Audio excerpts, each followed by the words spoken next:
इस वीडियो में अधिक बलवान कौन पाठ की अभ्यास पुस्तिका को पूरा करेंगे। नमस्कार सभी को, हिंदी कला केंद्र में आपका स्वागत है। अगर आप इस चैनल पर नए हैं तो पहले इसको सब्सक्राइब करें व बेल आइकन को दबाना ना भूलें ताकि नए वीडियो का नोटिफिकेशन सबसे पहले आपको मिले। बच्चों, इस पाठ को अच्छी तरह से समझने के लिए पाठ का अर्थ व इसके अभ्यास प्रश्नों को आप मेरे इस वीडियो में देख सकते हो, जिसका लिंक नीचे डिस्क्रिप्शन बॉक्स में दिया हुआ है। अभ्यास पुस्तिका को पूरा करने से पहले एक बार इस कहानी का रिवीजन कर लेते हैं ताकि आगे उत्तर देने में आसानी रहे। जैसा कि हमने जाना कि इस कहानी का नाम है अधिक बलवान कौन, जिसमें हवा और सूरज के बीच बहस छिड़ गई। हवा ने कहा कि मैं तुमसे ज़्यादा बलवान हूँ, लेकिन सूरज ने कहा कि मैं तुमसे ज़्यादा ताकतवर हूँ या मुझ में तुमसे ज़्यादा ताकत है। तभी उनकी नज़र एक आदमी पर पड़ी तो हवा ने कहा कि इस तरह से बहस करने से कोई फ़ायदा नहीं, जो इस आदमी का कोट उतरवा दे वही ज़्यादा बलवान है। तो ये बात हवा की सूरज मान गया। किसने कही ये बात? हवा ने।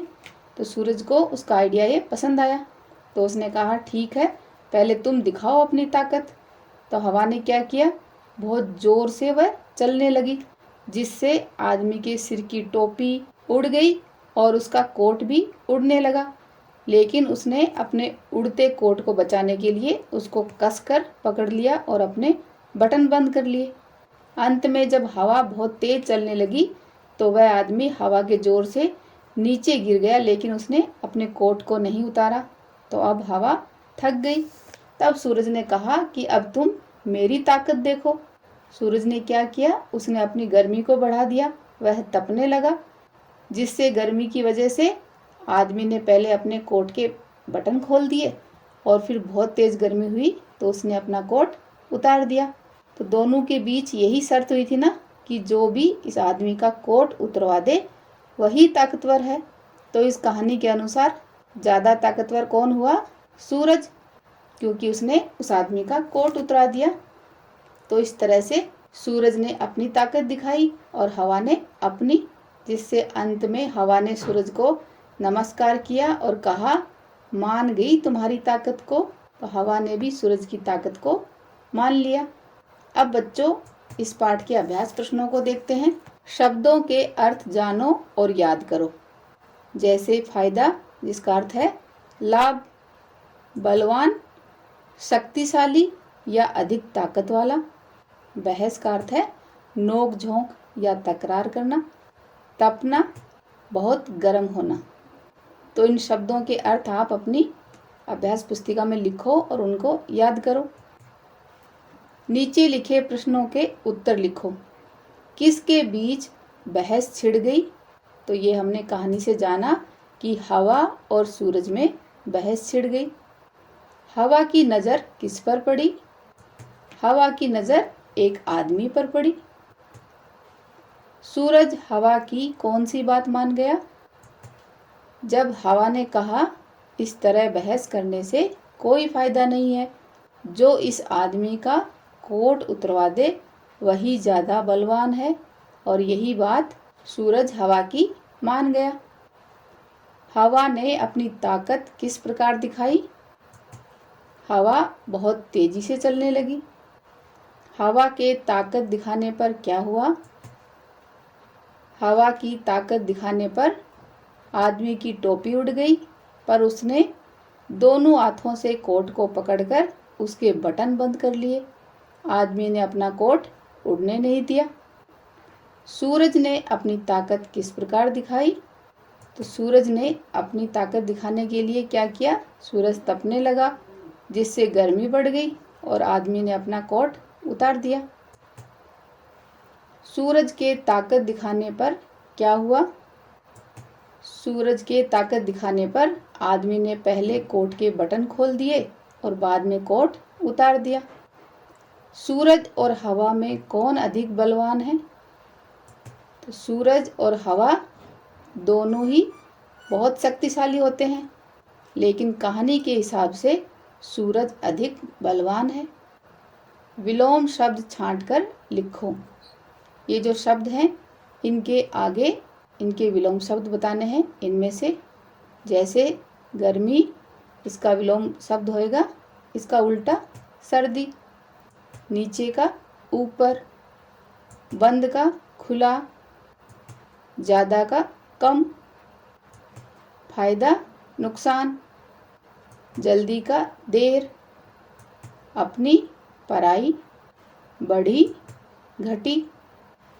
समान अर्थ वाले शब्द पहचान कर मिलाओ। ऐसे शब्द जिनके अर्थ समान ही हो, जैसे शरीर का अर्थ भी तन है और तन का अर्थ भी शरीर है।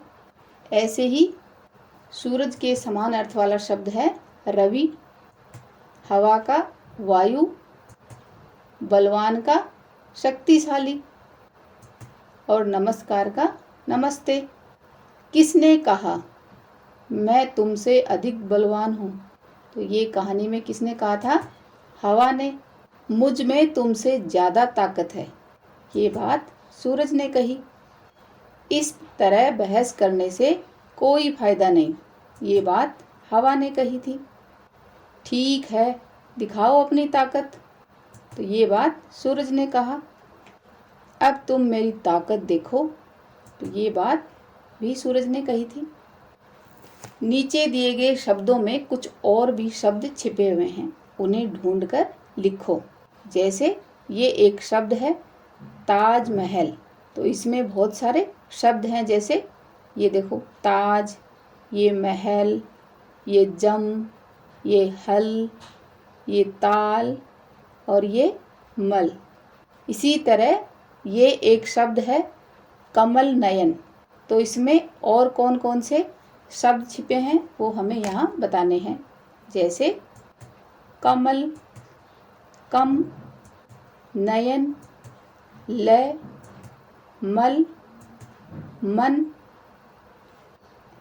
ऐसे ही राजमहल में ये देखो मल, हल, जल, राज, महल, राम। ये है महानगर, इसमें कौन कौन से शब्द छिपे हैं उनको हमें लिखना है।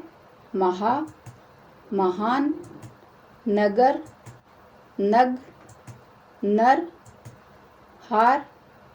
इनके अलावा बच्चों आपको अगर कोई और शब्द मिलते हैं तो आप मुझे कमेंट बॉक्स में लिखकर बताना। पढ़ो और समझो। ये हमें यहाँ पर ये देखना है कि ये देखो ये आधा जय है, या और दा, तो ये क्या बोला जाएगा? ज़्यादा, जल्दी, नमस्कार, तुम्हारी। तो ये जो एक अक्षर जो आधा है उसको जल्दी से बोलेंगे। शब्द सीढ़ी बनाओ।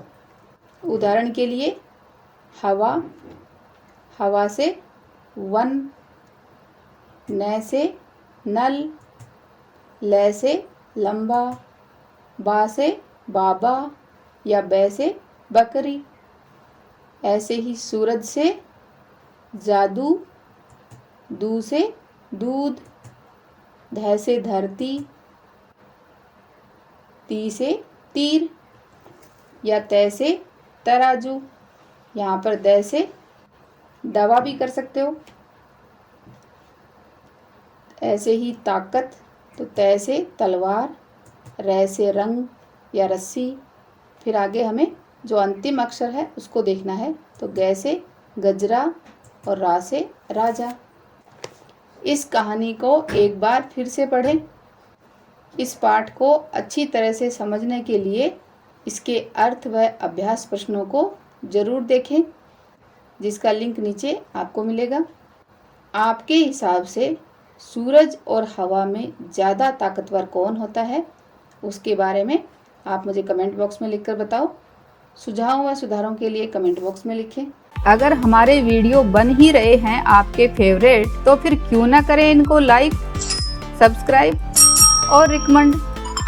हमें और बेहतर बनाने के लिए आप कर सकते हैं कमेंट। धन्यवाद।